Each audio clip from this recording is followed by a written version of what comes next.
YouTube? What's up with y'all? I'm here back with another little video, man. I'm gonna make the video quick because I'm about to roll out. But the topic is pretty much Combcoil versus interlocking. So I'm gonna start off first in saying I interlocked my very first time. I didn't know what it was. You know what I'm saying? The lady was very knowledgeable about locks, and she actually put me on game about a lot of things.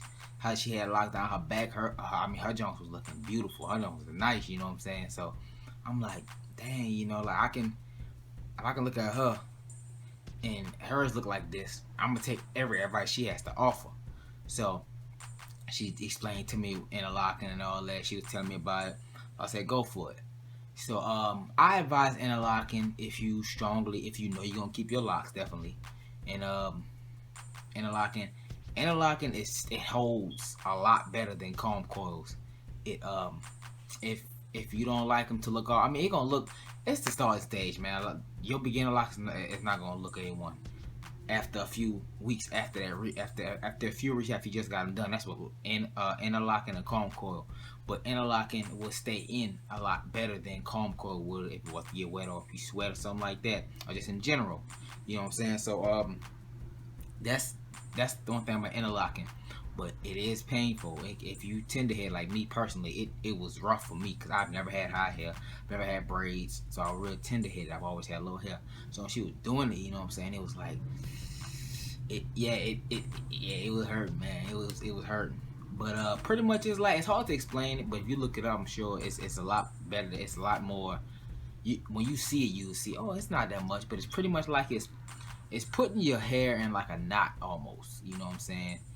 It's like you taking the tip of your lock and passing it. It's like a certain pattern you have to do. If you do the pattern wrong, you can mess up your lock and you can leave a gap. You know what I'm saying? You pass it through the root of your lock, come up, then you pass it through it again, but in a different direction, and that's gonna cause it to be tight at the root. That's like as tight as you can get. That's actually getting it tighter than when you getting it retwisted, you know. But the thing about a lot of people frown interlocking because they say it could cause breaking. You know what I'm saying? And I feel that's only possible is if somebody does it too tight or if they're doing it incorrectly. You know what I'm saying? Because hair is actually strong. You know, a lot of people don't know that hair is actually really strong, especially if you intaking the right vitamins and stuff. You know what I'm saying? You eating healthy and all that. Your hair is gonna be very strong, especially if you have thick hair. You know what I'm saying? They say that it can cause damage at the roots because it puts a lot of stress, and they also say that since it's like putting your hair in a knot, it can get a lot of buildup inside that. You know what I'm saying? But me personally, I never had that problem because I wash my hair and all that. But and there's a lot of people who really don't recommend interlocking. Like me personally, I haven't did it in years. I did it the first time. Then like 4 months later, she did it again, and that was it. That's it. I don't have to interlock no more. Another thing about interlocking too is it gives you a cleaner look. When you get that retwist when you get that interlock, it's a lot cleaner. You know what I'm saying? It's like the ultimate maintenance. You know what I'm saying? It looks real good. But that's it for interlocking.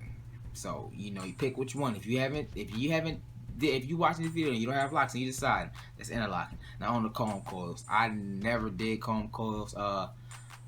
Like my little brother, he got his, and his Combcoils, and I'm looking at his, and that's why it's easy for me to distinguish because I'm actually watching my little brother's hair grow, and I can tell you this for sure. Like his hair, it doesn't hold as easy, it doesn't hold as good. He got to go get a retwist like every 3 weeks. Me, I went at once a month. That's another difference too.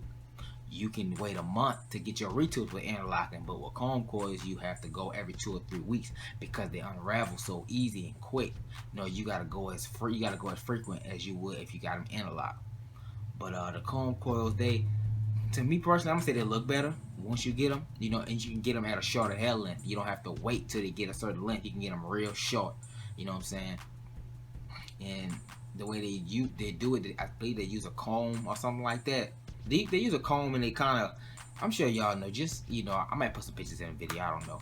But yeah, they use a comb and it looked like it looked different than interlock dreads, you know what I'm saying? It looked different. But They those look clean too. Once you first get them, look very clean.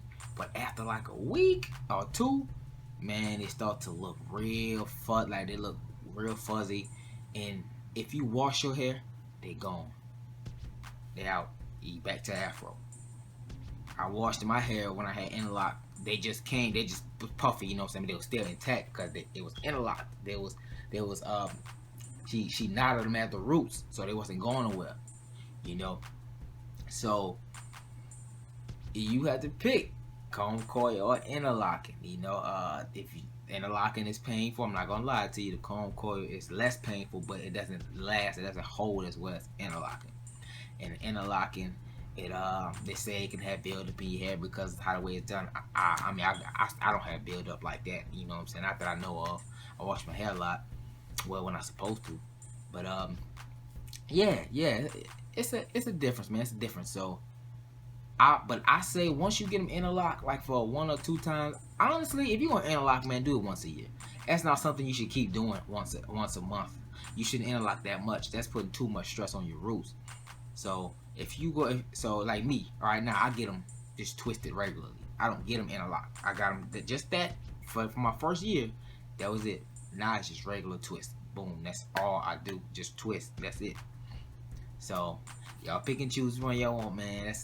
That was my little opinions, you know what I'm saying? Just dishing them out to y'all. Give y'all a little advice and tips. Hope that helped y'all.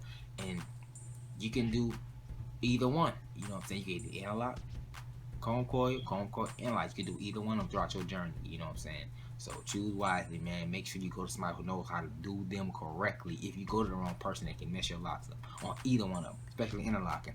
If they interlock your locks incorrectly, you're gonna have a gap at the root of your locks, and as they grow, you're gonna be able to see that gap. It's gonna take a long time for that to mat again. So trust me, make sure you go to the right person who know about it. But that's how I feel about interlocking versus Combcoil. You know what I'm saying? They both got their pros and cons. So y'all pick, and that's it for me, man. Y'all be easy. I'm out.